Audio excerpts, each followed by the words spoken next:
Welcome into BP Insights. So it is a big debate whether you should put weed and alcohol in the body. There's a lot of people that say weed should be put in the body, not alcohol. Just people be like occasional alcohol, nothing wrong with that. There's people who drink alcohol occasionally and have a problem with smoking weed. It is interesting. I will continue to argue you should never smoke weed. You should never drink alcohol. A lot of people will take offense to that.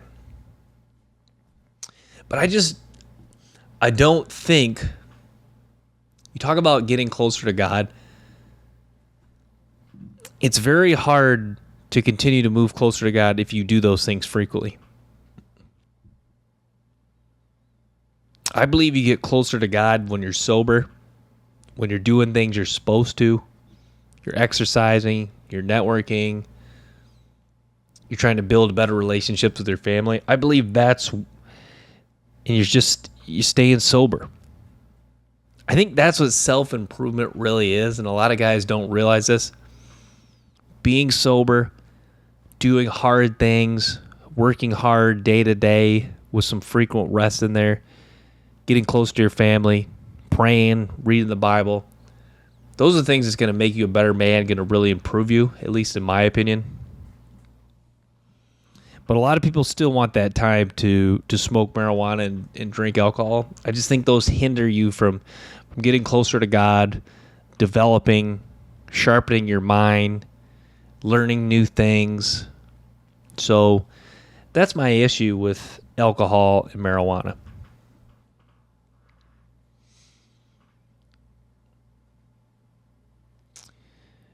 So it is crazy. I've touched on this before. It is crazy how powerful ketogenic diet is. It's crazy how powerful the carnivore diet is. You look at mentally, guys that was treating a child who had autism, and the ketogenic diet was helping the child with autism. There's another guy with mental or had issues with learning. Normal diet was really exacerbating those issues the kid was having. Went on a ketogenic diet and they really improved that.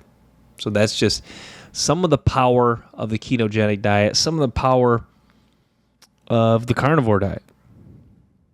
Talk about the kid who was having like 100 seizures a day, goes on carnivore diet and it cures that. Or went on keto diet and it cured 25 years later. He's a grown man now. Was having 100 seizures a day. It really affects brain development. And now, 25 years later, he's an adult. He hasn't had a seizure since. It's really crazy stuff.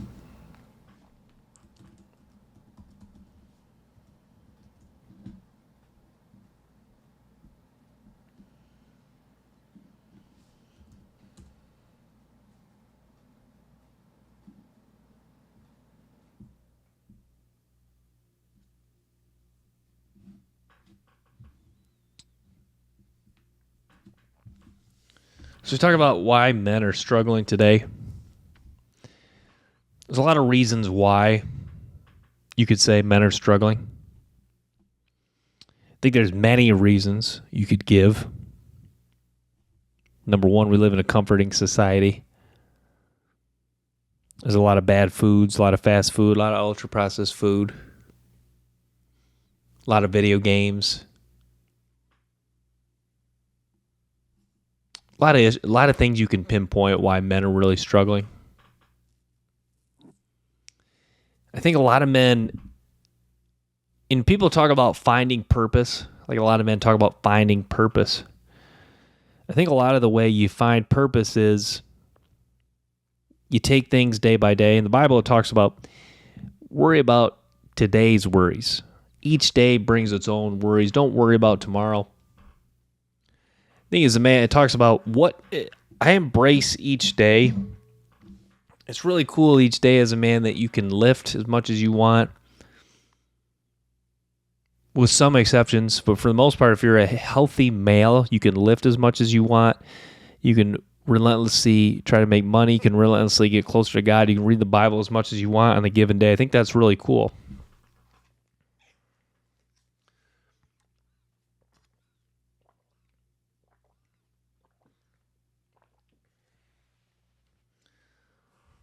I think even if you're not a physically healthy man, I think what's cool each day is you can wake up and you can get better some way. Even if hopefully you're not, even if you're paralyzed, you can wake up and you can figure out a way to get better. Every man has a chance to get better each day. I think that's what's disappointing. I think if you really want to talk about if you understand that as a man you can get better each day, and then you understand that there's a lot of men that are seeking comfort daily, that are addicted to comfort, you see why a lot of men are struggling. Because you have an opportunity each day to get better, and you're choosing comfort. It's just very disappointing.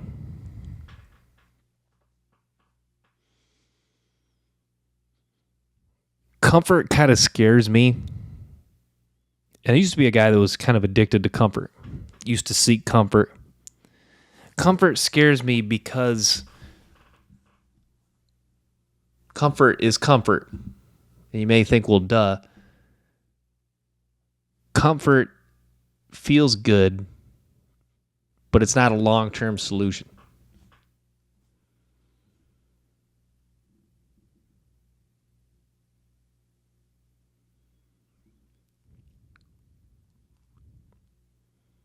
I'm trying to think of an analogy for it. It's kind of like if you were broke, and you've always been broke, and you don't know how to you don't know how you would make a lot of money. If someone said, I'll give you $1 million today, or I'll give you $1,000 a week for the rest of your life. I think there's some people that take the $1 million. I think that's kind of what comfort is a lot of people want to feel good now, as opposed to, you think $1 million right now sounds better than $1,000 today, but $1,000 today, that'll add up. And when that money's coming in, you could be focusing on other things. And then you think about, you get $1 million, so you're probably relaxing. Then you're probably seeking comfort. You think, I don't have to work. I don't have to do this. So comfort can really rot you. Comfort is just that thing that men, that's what I talk about. That's kind of like the next level thinking when you know you're truly working on leveling up, is you go from thinking instead of chasing when can I get comfortable, like what time do I get out of work, when can I come home and relax, instead of thinking that, you're thinking, how do I stay uncomfortable for 98% of tomorrow? How do I work? How do I divvy up time for God, family, making money, lifting? How do I pour all those things into a given day, getting myself uncomfortable? And how do I do all those things and avoid comfort too? And that comfort will cut into the time it takes to build up those things. I think that's something you got to think about.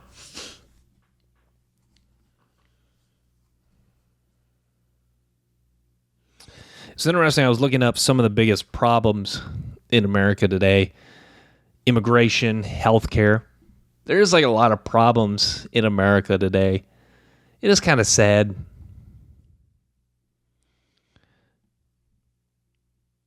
America is a great country. It is disappointing that we do have problems. But that's just kind of how things go. You take the good and the bad, the light with the dark, the rainy days. You deal with the rainy days for the sunshine.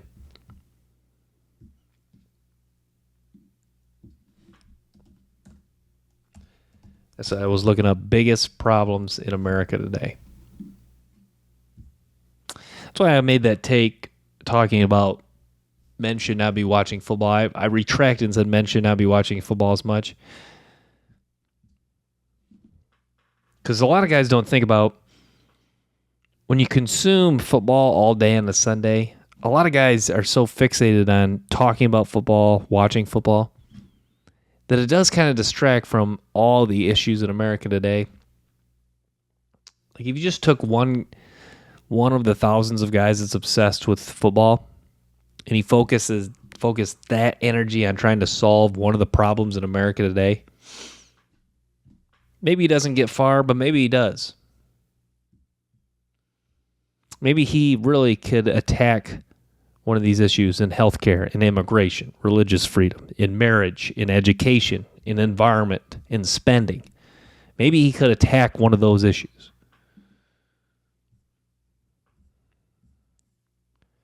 Religious liberty, education.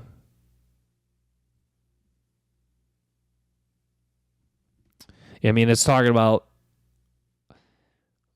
college and universities are failing one of their basic missions to equip students with tools they need for a career.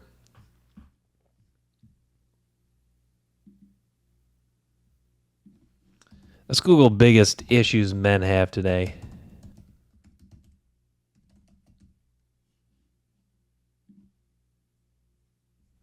Depression, job stress, anxiety, anger management, PTSD, substance abuse, lack of respect. Yeah, I think that's the one thing people don't really talk about enough. Some guys do. A lot of men just want to be respected. I think what's tough for a lot of guys is they're doing things that make them respectable. Like I think if you take the average guy, I would say you take the average guy off the street, I assume he probably works out some. I assume he's got at least a decent job. I assume he can at least afford to have a decent car, a decent apartment. But if you look at day to day, if you look at that guy daily, he's probably lacking the discipline. He's probably lacking the discipline to go to the gym every day. Probably lacks the discipline to start multiple businesses to make some more money. Now, I myself hold myself accountable because I need to start making more money. But I think that's where the discipline needs to come from me to make more money. So I hold myself accountable in that. I don't want to sound hypocritical, but I'm just saying that making money, you have to have the discipline as well. So I think that's what's holding. So men want respect of other men, but the discipline is what holds them back from. That's what you talk about. A lot of guys, I think a lot of times some of the top one. What's tough for a lot of guys is mostly like the top 5%, arguably even the top 1% get all the respect and the praise and notoriety in today's society. But you look at those guys, they just became the best all-around men. Like if you took an average guy off the street, even if he's like 5'8", 5'9", not the best looking, if he made himself as big, as strong, as rich, as good looking, as funny, as charismatic as possible, which he could do, if he did that, if he just attacked each day with the discipline to go to the gym, the discipline to network, the discipline to make money, the discipline to go out and socialize, the discipline to get better, the discipline to network, the discipline to ability to just make people like him. If he just hammered I've kind of narrowed it down to like 5 or 6 things a guy can do to just become a top level guy. If he just did those things to the best of his ability, I think he could surprise himself how much he's improved. And you can do that with an average guy off the street, 5'8", average build, 5'8" dude, 150. He bulks up 190, feeling confident. He just gets funny. He gets funnier. He gets more charismatic. He starts making a lot of money. I'd be surprised how that guy's confidence will go through the roof. and just the success and fulfillment that guy could have in his life.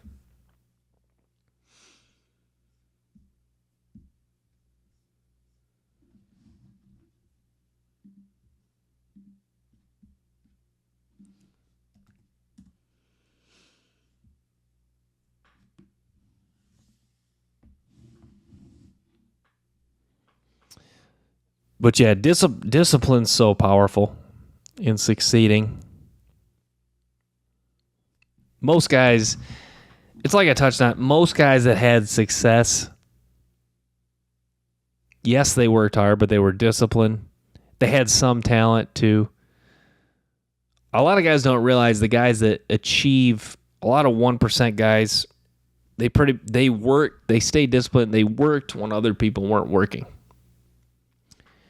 Think about it as a man, all the times that you had free time, quote unquote free time, and you spent it doing something else. You spent it just scrolling TikTok.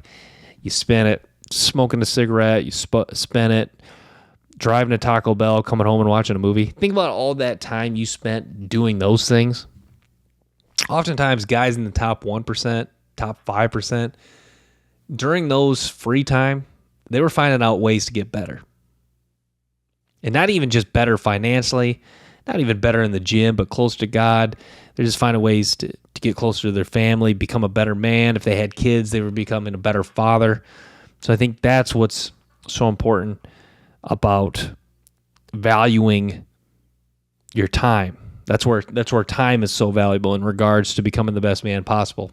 Because there's always going to be, on a given day, even if you work a 9-10 hour shift, you hit the gym, there's always going to be, you'll have an hour, you have 2 hours.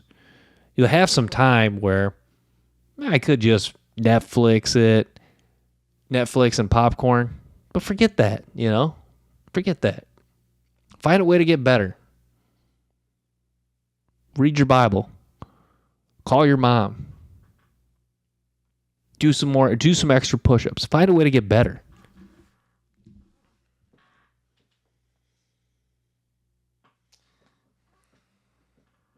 I tell you what, I do like doing this by myself, just kind of speaking my mind. It would be cool to just have some other guys talk. It's interesting to listen to other people. It's cool with other people. Sometimes they'll surprise you with their thoughts they have, with their opinions. Sometimes other people will say stuff and you'll be like, wow, I never knew that. I never thought about that before. I was listening to Tucker Carlson on the Shad Ryan podcast. He was talking about how number one, he likes doing podcasts. It's fun for him. But he's also talking about how he liked him and Russell Brand like to go to AA meetings just because people are so honest. I think that's what's cool. That's what's cool about podcasts. When you're uncensored, you can say what you feel. Say how you feel. Say what's on your mind. Say what challenges you. Say what needs to be said in order for other men to hopefully listen and get better and take your advice. So that's what's cool about a podcast. It really is, and I embrace that.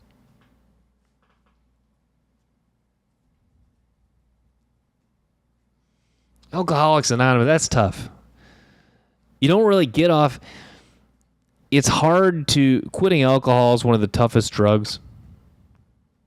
You hear some people that were alcoholics, a lot of times they were like a different person. That's why you want to keep making the arguments against alcohol. It's like people always say the expression, or guys say level up, self-improve, become the best version of yourself. You want to talk about being the opposite of the best version of yourself? Start becoming an alcoholic. That's how you can quickly become the worst version of yourself, a nasty version of yourself, a version of yourself that's further away from God.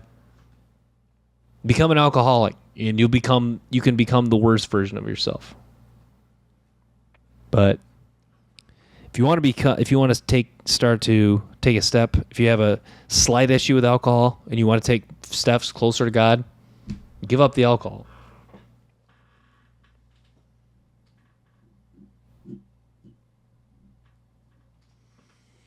It is cool how you can listen to podcasts and people are just, they share their different experiences. It's cool that some people have big platforms and a lot of their content is shared. I was listening to the Sean Ryan podcast, or Sean Ryan clip, and he had this guy that's a sheriff, Sheriff Mark, I believe was his name. He's talking about he helped this old man, and he looked in this old man, and he saw the face of Christ. That's powerful stuff.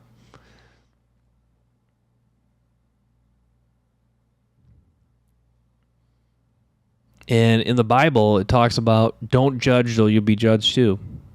So that's why I've really made an emphasis not to judge other people. You don't know what people are going through. This thing you talk about men improving.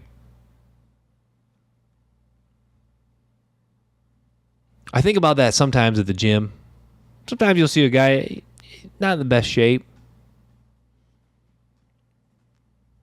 I'm thinking, don't judge. Because maybe that guy just started. Maybe he just started going. Maybe he just started eating healthy. Maybe he's fully on board making a change and the changes haven't taken place yet.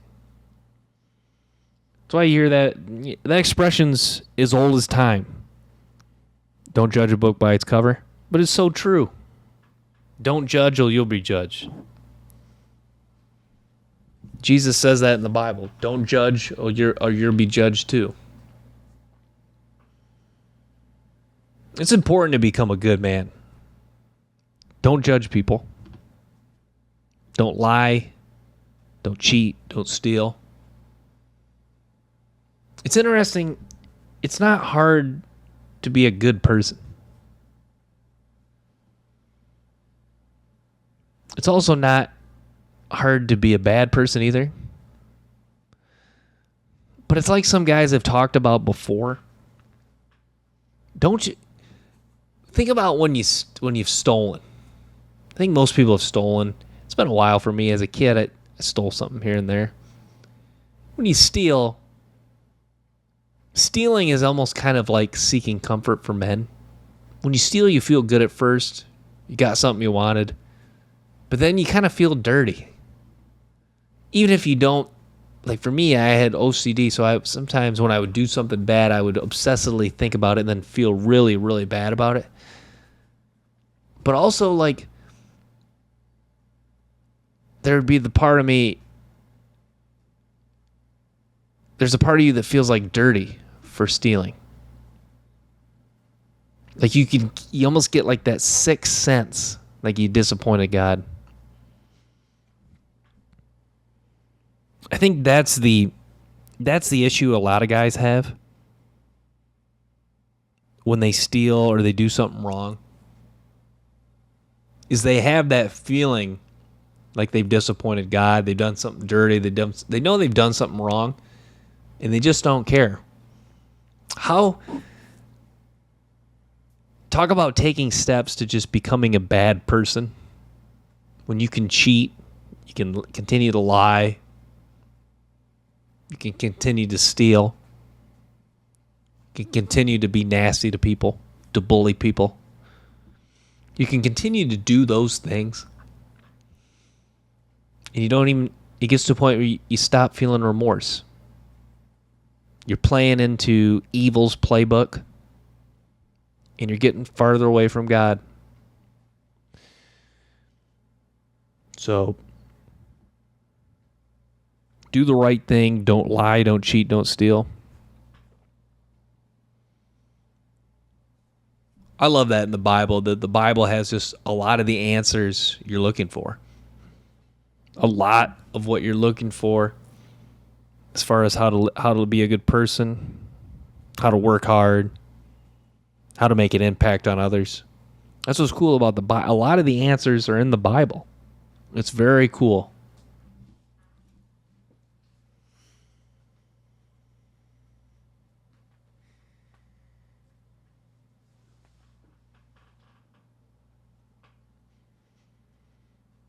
I think it's important to become the best version of yourself. Some people question, why is that important? Why is it important to become the best version of yourself? Why would God make us, though?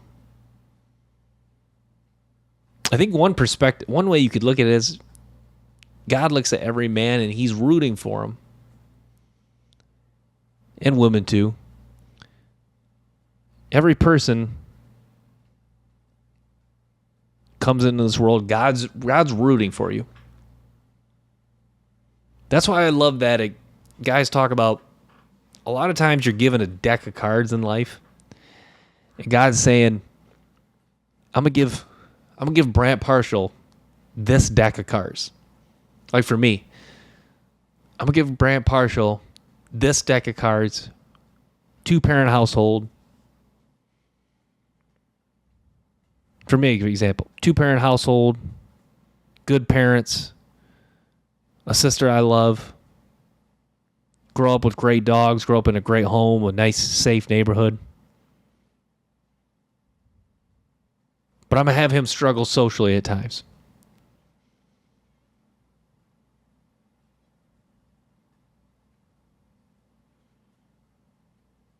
I'm going to have him struggle socially. I'm going to have him learn how to fix that. I'm going to have him learn how to deal with anger. I think those were what God, kind of the test he was giving me. That I'm going to give him an ideal situation. I'm going to make him 6'3", make him good looking. But I'm just going to see, I'm going to give him some obstacles early on through the first 20 years. I'm going to give him these people in his life. I'm going to see where he takes it. I'm going to see how far he can get it. I'm going to see how much of an impact he can make on people's life. I'm going to see how good of a man he can be. I'm going to see how strong he can get. I'm going to see how well he can network. I'm going to see how well he can maintain relationships with his family. So God's testing you. Like for any man watching it, for a lot of men, for any given man out there, say there's a guy watching this, John Smith. Okay, John Smith. Or there's a guy, let's say this. There's a baby born right now. Name's Jack Williams. Jack Williams, born to a 2-parent household. His parents will eventually split. His dad has a problem with alcohol. His dad leaves his life. He's left with his mom. He's 5'9". He's fairly good looking. But he doesn't really quite fit in. Has some issues in high school, breaks the law, ends up in jail, gets out of jail and is trying to change. God's going to say, how does that guy change? Dad was an alcoholic, bad dude. How does that guy take some of those bad circumstances and how does he grow from it? How does he learn? How does he become a better man? How does he make an impact on people? Can he look people in the eye? Can he shake their hands? So that's what's powerful. Each man has an opportunity. Each man has an opportunity to grow, to get better day in and day out. Each guy is given a deck of cards. And God's trying to break you a little bit too. Every man, he's trying to break a little bit. Not break in a bad way. Maybe bend's the better term. He's trying to bend you a little bit. He's trying to see, we'll give him this issue, we'll give him that issue, see how he solves it, see how he learns from it. Teach him this lesson, see how he learns from it.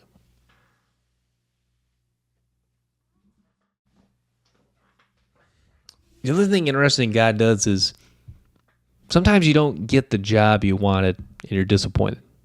But looking back on it, it was better you didn't get that job. It's interesting how he works that day. I remember in the movie Forrest Gump, he says something that really gets me to think. God is mysterious. That's so true. He is mysterious. You never know what he's got up his sleeve. Sometimes they'll steer you in this direction. Sometimes they'll steer you in that direction. Sometimes they'll give you this challenge. Sometimes they'll give you that challenge. Sometimes they'll give you a good day. It doesn't necessarily give you a bad day, but sometimes they'll see how you bounce back after a bad day or after a day that challenged you.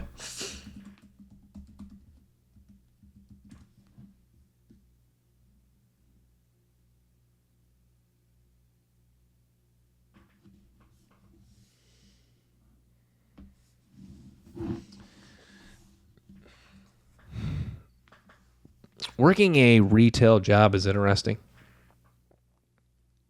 You do deal with a lot of people.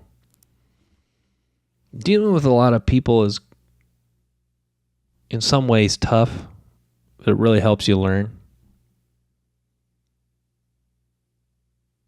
I think about like a lot of people don't society's becoming weird.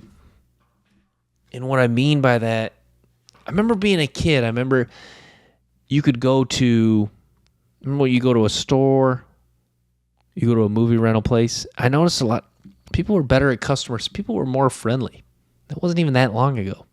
Sure, it was before social media. It's like today I was at the dollar store. And the lady seemed like a good person, but I said hi, she didn't even say anything. I'm saying it really saddens me how you can go somewhere.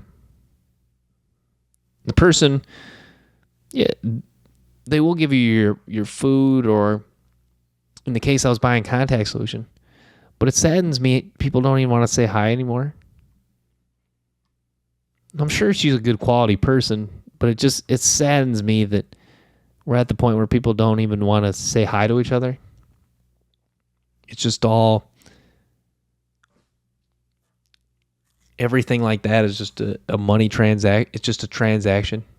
It is kind of sad.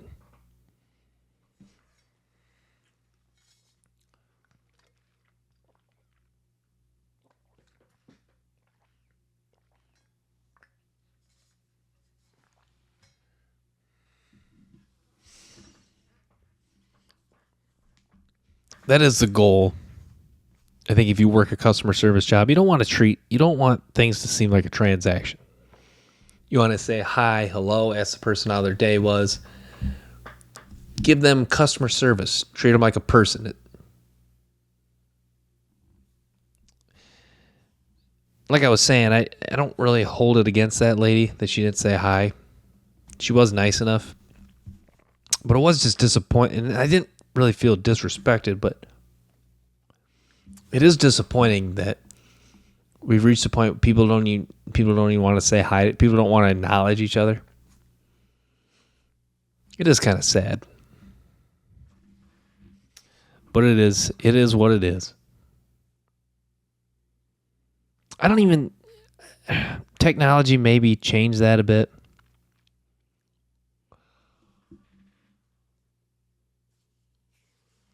It's sad how people just are becoming divided a little bit, though. It is very sad.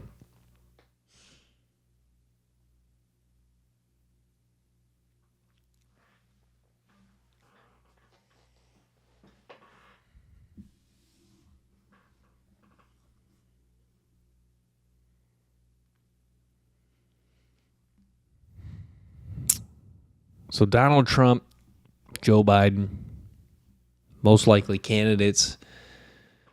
Most likely one of those two guys will be president of the United States. One of those two guys will be president of the United States, either Joe Biden once again or Donald Trump once again.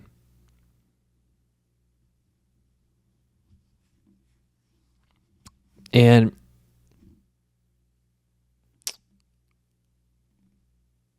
Trump, Biden,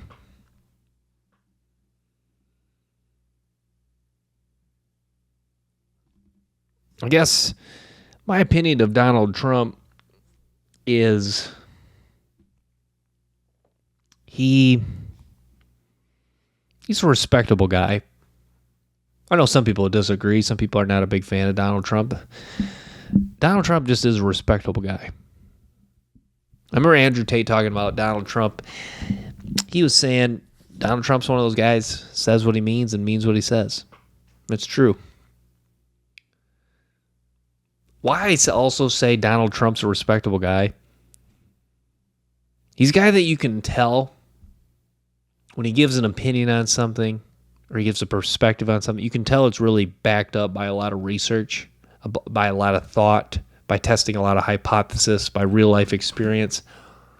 Those are always the guys that I have respect for the most. Joe Rogan, Andrew Tate, Tucker Carlson. Their opinion seems genuine. It seems honest. It just seems like it's backed up by so much life experience and wisdom. Those are the vibes you get with Donald Trump. I think he wants to do right by America. He wants to help this country, make America great again. So that's why I say he's a respectable guy. Those are the people I love. I really have a lot of love and respect for men who give well thought out opinions that are really wise. They're backed up by wisdom. They're backed up by thought. They're backed up just by genuine honesty. Genuine honesty that you can sense. I'm not going to share my thoughts on Joe Biden, but I will say that about Donald Trump. He's a guy I have respect for, and he's got a lot of wisdom. He's a successful businessman. That's one thing that's factual about Donald Trump. People will say this, people will say that about Donald Trump. You can't argue he's a successful businessman. Knows a lot about business. So those are certainly things that you could say about Donald Trump. Or that's one thing factual you can say about Donald Trump is he is a successful businessman.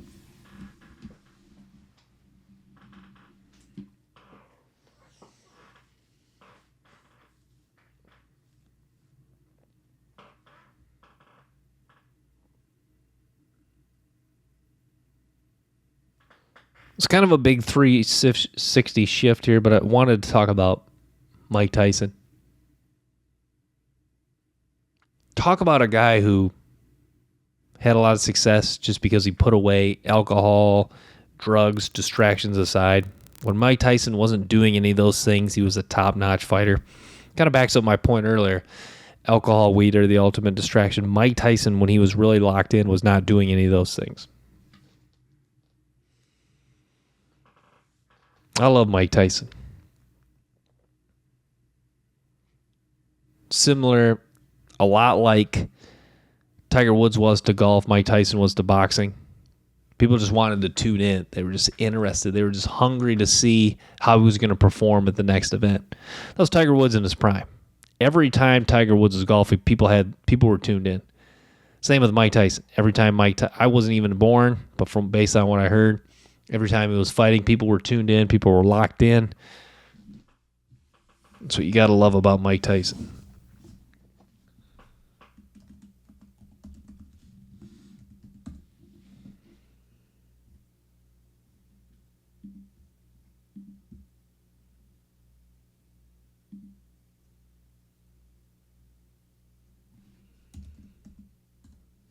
Let's pull up news today.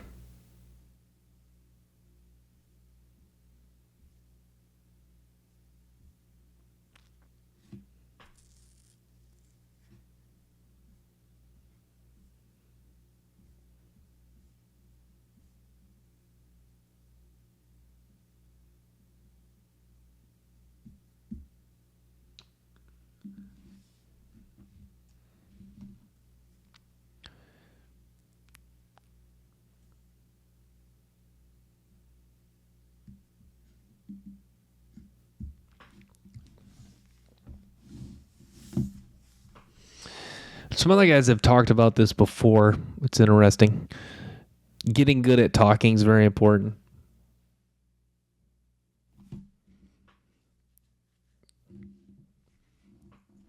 That's what's interesting with a lot of guys, that they're not in the best shape, they're not the best looking, but they just know how to talk to people, and that takes them a long way. You ever know any guys like that? You meet some guys like that from time to time. They just know they just know how to talk to people. You wonder where their confidence comes from. Oftentimes, kind of the confidence comes from they've always been good socially. That's what a lot of guys talk about. Confidence comes from competence. If you just have elite social skills, that can take your confidence a long way. What's tough with a guy like that, though, a guy that's just really good socially, he's probably only super confident in like social situations. And what I mean by that, like at like weddings, get-togethers, like family reunion, like stuff where there's just like people standing, talking, stuff like that. That's where that guy really thrives. When he's in the gym, is he the most confident guy there? In that scenario, probably not. Still probably confident just because he's good socially. If he's playing sports, I touched on he's probably not the most he's not the most athletic. He's playing sports, probably not the most confident there. But just any social situation, even at work, like if he's in sales or whatever he does, if it's a job where it ties into networking and talking to people, he's probably going to thrive in that situation.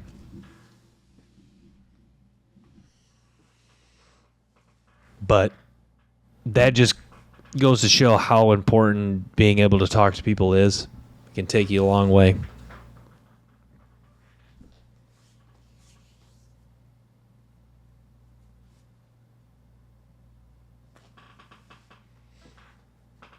It was interesting the Lakers took LeBron James Jr. What I'll be fascinated to see is if the Lakers are able to get both LeBron James kids, Bryce and LeBron James and Bronny James Jr. That would be something to see LeBron play with his two kids.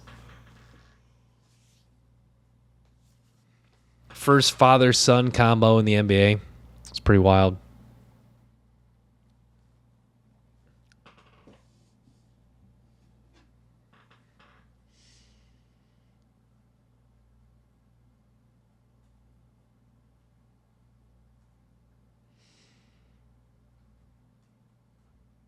I've noticed living in a cold weather state, I've really started to appreciate the summer more.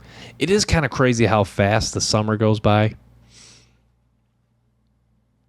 I used to not mind the cold. Now I really look forward to the summer. I like the warm weather.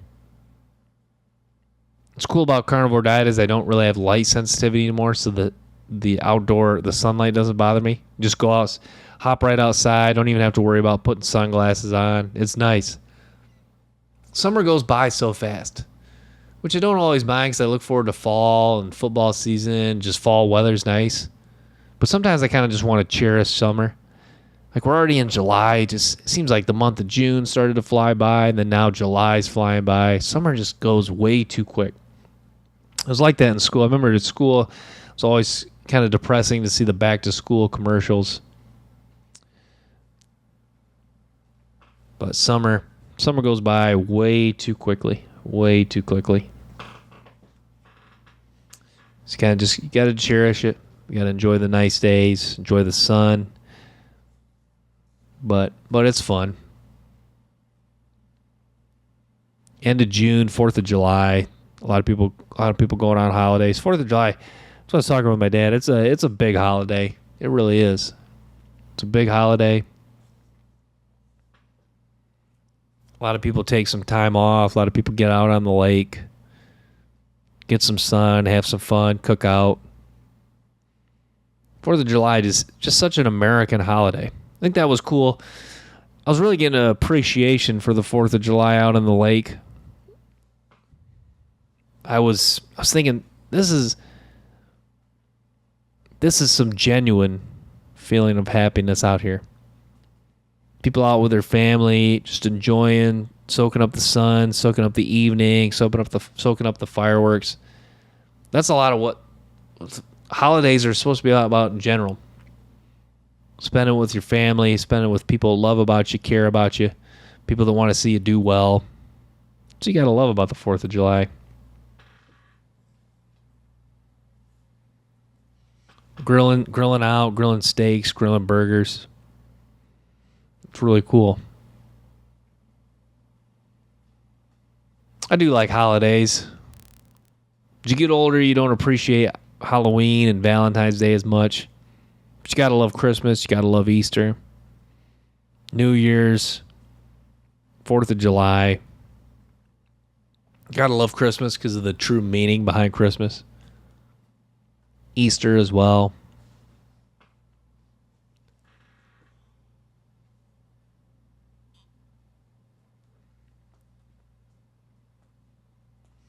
Christmas just is a fun, very fun time of year.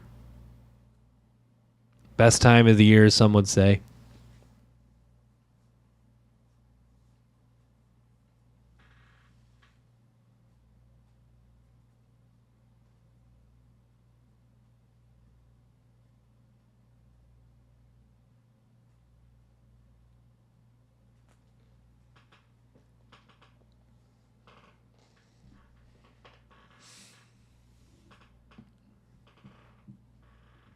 I was talking earlier. It is crazy how much getting good sleep and eating a clean diet helps a man or helps anyone. Just by eating a clean diet and getting sleep, it's crazy how much better you feel. Even if you're not a workout fanatic, or even if you're not working super hard, it's crazy how a clean diet and sleep just solves so many issues in your life. Think about if you feel good, you get a good night's sleep, you feel good, right? You're feeling good, so then you're gonna want to gravitate towards eating something healthy, so you continue to feel good. Then you're feeling so good from doing those two things that you think, hey, I might as well go work out too. So you go work out. That's 3 positive things you did. That's what I was talking about my dad. A lot of people who are struggling oftentimes are just in a negative spiral, a negative downward, whatever terminology you want to use, negative downward spiral. People are succeeding. A lot of times they're just in an upward spiral. You're eating well. You're staying disciplined in the gym. You're doing what you're supposed to do. You're taking care of your family. That's what a lot of success is. You're just in an upward spiral. You're honed in on you're locked in on improving and getting better.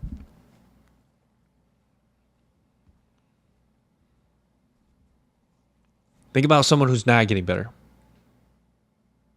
May have developed an addiction, may have become an alcoholic, may have a problem with weed, may have problem with their kids.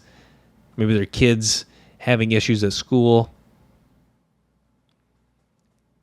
So someone who's in a downward spiral, you just see that a lot of times things are just too many negative things are happening, and it's not moving them forward. It's not making them fulfilled. It's not making them feel better. It's not helping them sleep. So you can see how you can get an upward spiral, but you can see how a downward spiral happens as well. Always want to be in an upward spiral. Always want to be getting better. Always want to be improving. Always want to be learning. Always want to be growing. Always want to be reflecting. Always want to be thinking about how you can be better. So it's interesting.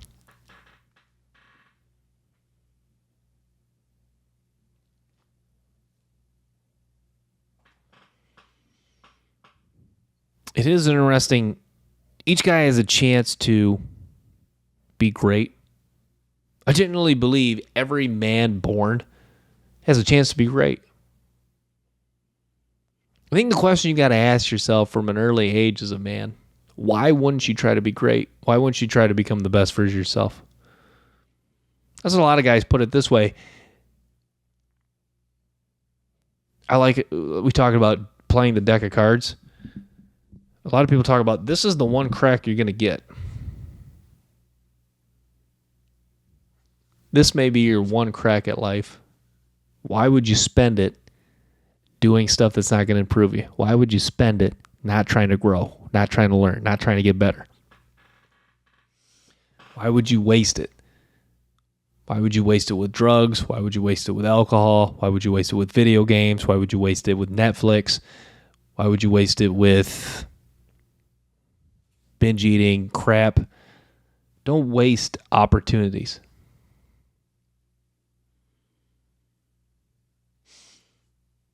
It's an interesting way to look at it.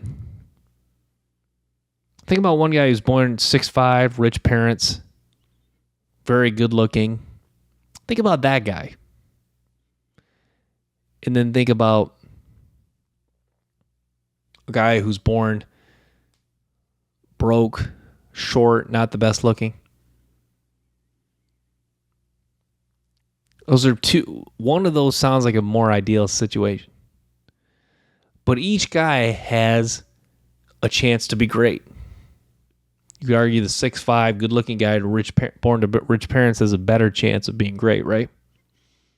But you could argue the other guy has just as good a chance if he understands that he's going to need to really completely lock in and push even harder and establish better habits.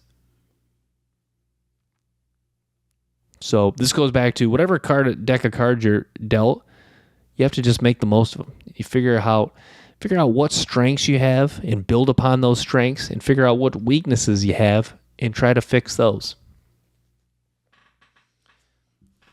A lot of times guys have success just playing their strengths, though. That's what's interesting with a lot of guys is, even though that's what's cool with God. God equips each man with a few tools in his tool belt, if you will. Some guys, even if they're born tall, good looking, some of them they're born funny, they're born smart, they're born charismatic. Some guys are born with a few traits. I think that is kind of if you want to look at the test from God as a whole, a lot of guys are born with a couple good traits. God's just saying, okay, I'll give John Smith, I'll make him funny, and I'll make him good looking. Let's see, I'll give him those two traits. He's able to develop those two traits early on. Let's see if he can become, using those two traits, and we'll give him some obstacles in life. Let's see if he can become the best all-around man. It's interesting thoughts.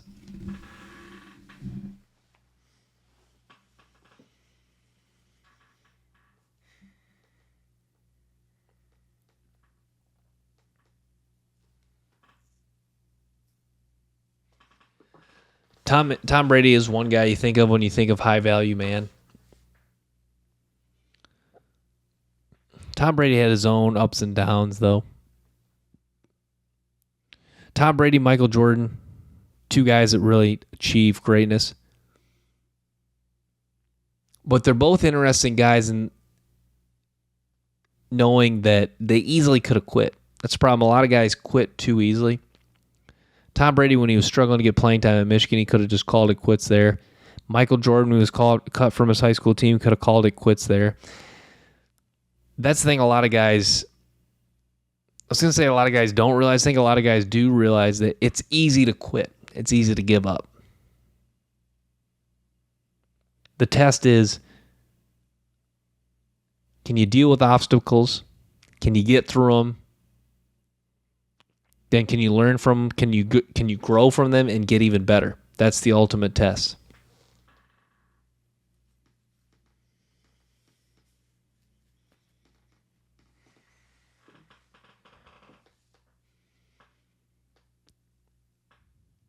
So there's a debate whether social media is affecting people,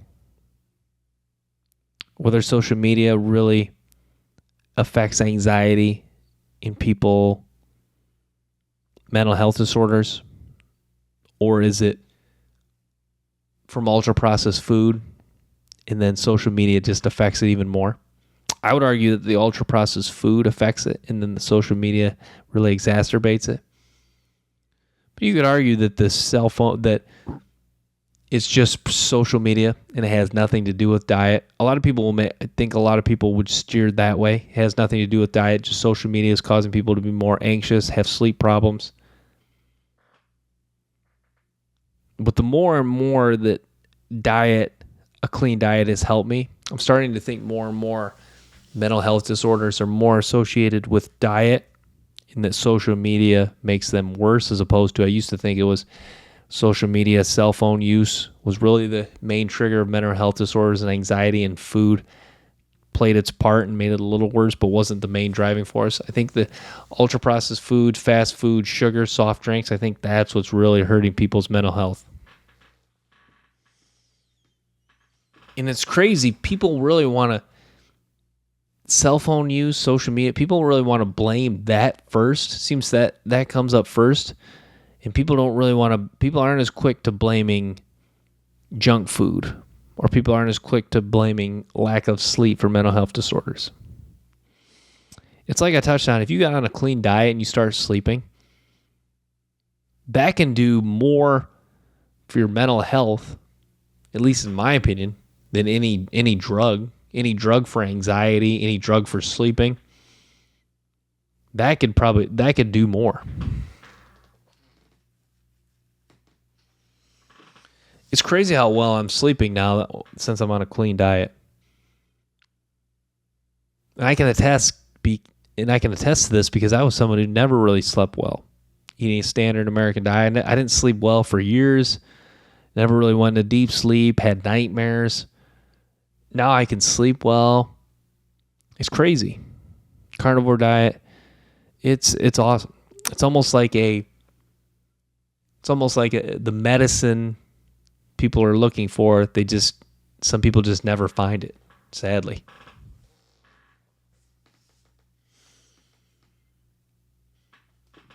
Talked about carnivore diet kind of is a cheat code. Keto diet is a cheat code.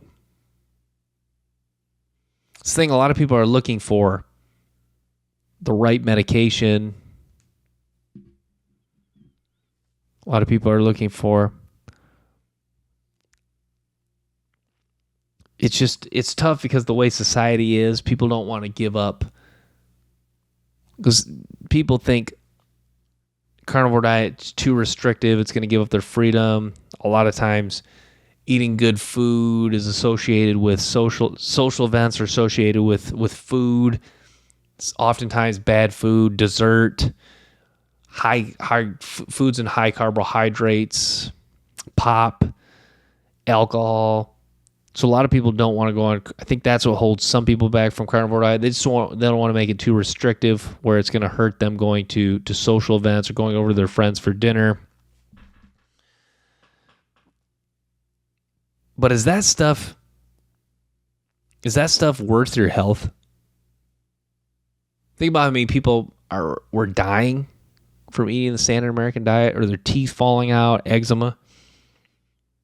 Is that really is having that stuff happen worth a few of those events a year where you eat junk food? Or is that worth making the donut run once or twice a week? Is that worth your teeth falling out? Like, you can't give up. Like, your addiction to cookies and pop is so powerful. It's worth your teeth getting worse and falling out and rotting. You're going to take that trade-off. It's just tough for me. I'm going to wrap with that. Thanks for tuning in, guys. Stay tuned for more episodes and clips. Till next time. Peace.